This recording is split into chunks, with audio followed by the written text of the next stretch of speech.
chers élèves, et bienvenue pour une nouvelle leçon portant sur la production écrite. Nous allons voir quelques techniques et éléments essentiels pour la rédaction d'un texte narratif descriptif. Suivez-moi jusqu'à la fin de la vidéo où vous aurez un modèle de rédaction.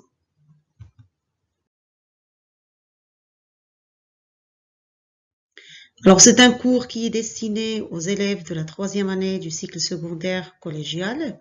L'activité est une activité de production écrite dont l'objectif est de s'approprier les techniques et les éléments essentiels pour réussir la rédaction d'un texte narratif descriptif. Commençons d'abord par la consigne de la narration. Alors, il vous sera demandé de raconter lors d'une consigne de production écrite portant sur un texte narratif descriptif, de raconter au passé une histoire vécue ou qui peut être vécue. Le plus souvent, l'objectif est de faire passer un message ou une leçon que vous avez tirée d'une épreuve ou d'une expérience personnelle. Par exemple, une aventure, une mésaventure, une imprudence ou une action humanitaire, par exemple, que vous avez entrepris soit d'une manière personnelle ou bien dans le cadre d'une activité, par exemple, parascolaire, à l'école, etc. Le sujet de la production vous met toujours en contact avec d'autres personnages avec qui vous tissez et vous montez votre histoire. C'est-à-dire que vous serez appelé à imaginer d'autres personnages qui vont intervenir dans votre histoire. Maintenant, quels sont les éléments essentiels pour réussir la rédaction d'un texte narratif descriptif? Premièrement, il faut limiter l'histoire dans un cadre de lieu et de temps précis et convenable au sujet du récit raconté. C'est ce qu'on appelle le cadre spatio-temporel. Alors, par exemple, pour une histoire qui fait peur, une histoire triste ou dramatique, alors il vaudrait mieux favoriser par exemple la nuit, le soir, l'hiver, l'obscurité, par exemple une rue peu fréquentée, si je vais raconter par exemple une agression à laquelle j'ai assisté, etc. Pour une histoire maintenant joyeuse, pour les sorties par exemple, pour parler des voyages, alors il vaut mieux favoriser l'été, le printemps, le soleil, le beau temps, le ciel bleu et dégagé par exemple. Alors là, faites attention, il faut être très intelligent dans le choix du temps et du lieu qui doit être bien sûr convenable au sujet de la narration bien ou à la situation que vous allez raconter. Parce qu'un cadre spatio-temporel peut être aussi un élément de suspense dans votre histoire puisqu'il est placé au début. Les autres éléments essentiels à la rédaction du texte narratif, maintenant nous avons comme deuxième élément la valorisation ou bien la mise en valeur du personnage principal. Si vous avez un héros dans votre histoire, il faut le mettre en valeur, il faut le valoriser. Maintenant, le meilleur moyen pour mettre en valeur ce personnage ou bien pour le valoriser, c'est de le décrire, c'est-à-dire la description, lui dresser un portrait physique et ou moral. Maintenant, comment? C'est-à-dire sur quels éléments de la description on doit mettre l'accent pour réussir la description dans notre texte. Alors, vous pouvez décrire les traits qui sont les plus expressifs dans le corps d'un personnage.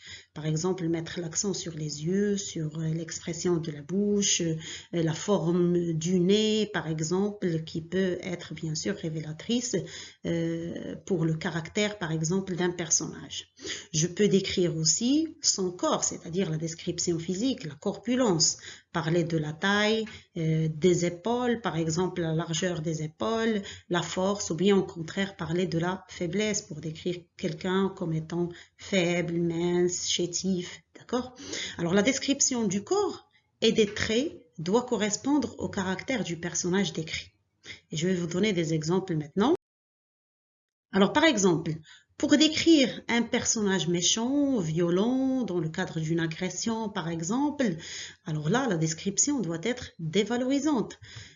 On peut dire par exemple, il avait le regard perçant, vif, les yeux rouges de colère, il avait un sourire perfide, maléfique, il avait une grande taille et de larges épaules. Alors là, pour mettre par exemple l'accent sur la violence, sur la taille et la force qui lui permet par exemple d'agresser les gens.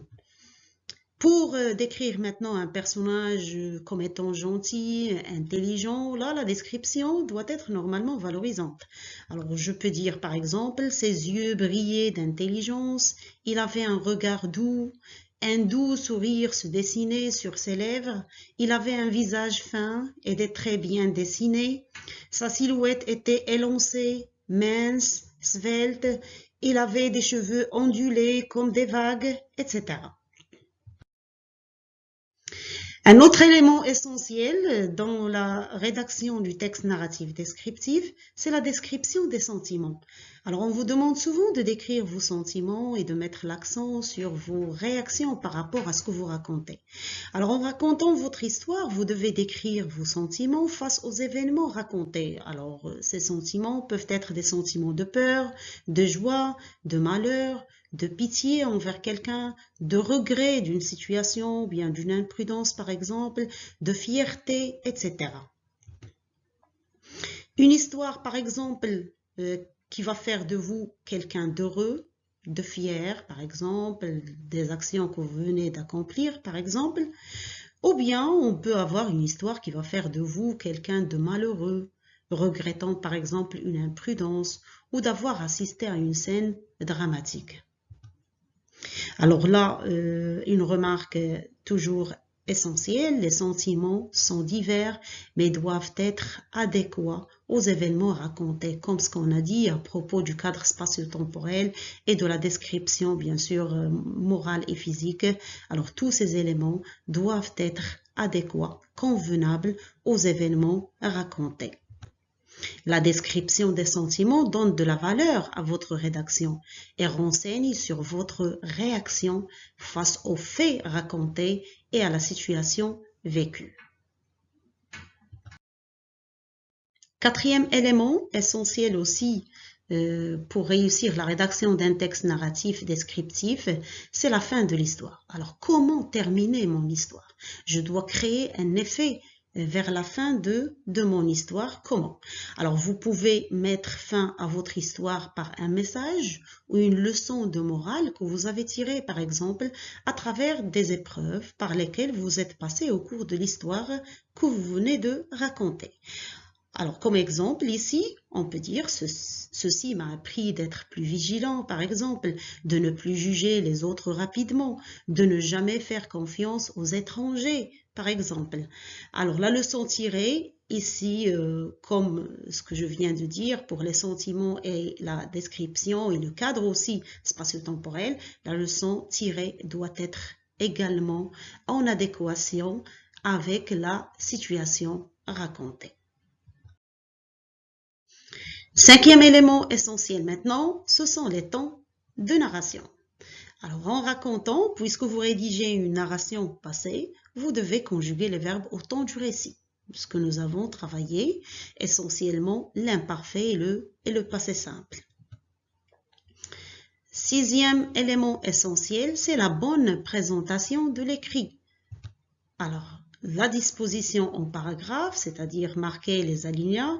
Alors, le passage d'un paragraphe à un autre pour marquer, bien sûr, une action, une nouvelle action dans l'histoire, ou bien la présentation d'un personnage, ou bien, vous voyez, un élément, par exemple, du schéma narratif. On passe, par exemple, d'une étape à une autre. Alors, une bonne ponctuation qui va faciliter la compréhension du texte, une ponctuation convenable et aussi le respect des règles de la langue, la grammaire, la conjugaison, l'orthographe, etc. Passons maintenant à un exemple de sujet de production que vous pouvez avoir, par exemple, soit lors d'un examen, par exemple, examen normalisé, ou bien lors des évaluations que vous faites en classe portant sur la rédaction d'une narration ou bien d'un texte narratif descriptif. Alors, exemple ici d'une consigne que je travaille avec mes élèves. Alors, on peut vous dire, par exemple, il t'est arrivé d'aider quelqu'un en difficulté. Raconte en une dizaine de lignes le déroulement de cette histoire et décrit tes sentiments. Alors là, bien sûr, un élément aussi très important, c'est de faire attention au nombre de lignes demandées. Alors pour vous, à ce niveau, on demande le plus souvent une dizaine de lignes. C'est-à-dire que vous devez faire attention à ce que la description doit être brève, la présentation du lieu, du temps aussi doit être brève, de façon bien sûr à réussir à limiter votre rédaction dans le cadre des lignes prescrites. Alors là, maintenant, nous allons voir un exemple de production ou un modèle de production répondant à la consigne qu'on vient de lire. Alors, comme premier paragraphe, je peux dire « C'était un samedi d'hiver, je revenais comme d'habitude de mon club de sport le soir. Il faisait froid et le temps était pluvieux. Je précipitais les pas pour rentrer, me cachant le visage par une casquette, car les rues commençaient à devenir vides et les magasins s'apprêtaient à fermer. » Alors, comme ce qu'on a dit, on commence toujours par limiter notre histoire dans un cadre spatio-temporel bien limité et en adéquation avec l'histoire ou bien ce que nous allons raconter par la suite. Alors là, j'ai opté pour la saison de l'hiver, comme vous pouvez voir. C'est un samedi d'hiver. Et le temps, bien sûr, c'est un temps où il faisait froid et le temps était pluvieux. Le lieu, bien sûr, c'est en chemin pour revenir à ma maison, puisque j'étais dans un club de sport. Alors là, cet élément, bien cette étape correspond à la situation initiale pour le schéma narratif. Maintenant, je vais passer à une autre étape, c'est-à-dire que je vais marquer un deuxième paragraphe. À un moment, j'aperçus un vieux marchand dont la charrette chargée d'oranges s'était renversée et les fruits dispersés partout sur le boulevard. Il était mince et chétif, le visage ridé et avait l'air très fatigué. Il portait des vêtements très légers au vu du vent glacial qui soufflait ce soir-là. Je courus très vite vers lui, l'aidai à ramasser les fruits et les remis sur la charrette. Un sourire de satisfaction se dessinait sur les lèvres de ce pauvre marchand et me remercia en me tapant sur les épaules. Alors, ce deuxième paragraphe correspond à l'élément perturbateur et les péripéties de mon histoire. Comme vous pouvez voir, j'ai inséré un passage descriptif de mon personnage, le vieux marchand. Alors, j'ai mis l'accent sur son âge, vieux. J'ai aussi inséré deux petites phrases, comme vous voyez, parce que je dois faire attention à la longueur de ma rédaction. Il était mince et chétif, le visage ridé et avait l'air très fatigué. Il portait des vêtements très légers au vu du vent glacial qui soufflait ce soir-là. Alors, comme vous pouvez voir, la description, les éléments décrits sont en adéquation avec le sentiment que je voudrais susciter chez le lecteur.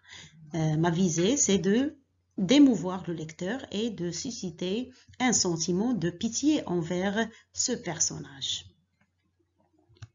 Troisième paragraphe et dernier paragraphe, je continuais mon chemin, fier de ce petit geste que je venais d'accomplir, mais aussi malheureux de la situation difficile dans laquelle se trouvaient quelques personnes âgées non prises en charge dans notre société. Alors, c'est la fin de mon histoire, ça correspond à la situation finale et à un retour à l'équilibre initial. Alors, je continuais mon chemin, mais j'ai mis l'accent sur mon sentiment ou bien ma réaction face à cette situation à laquelle je viens d'assister.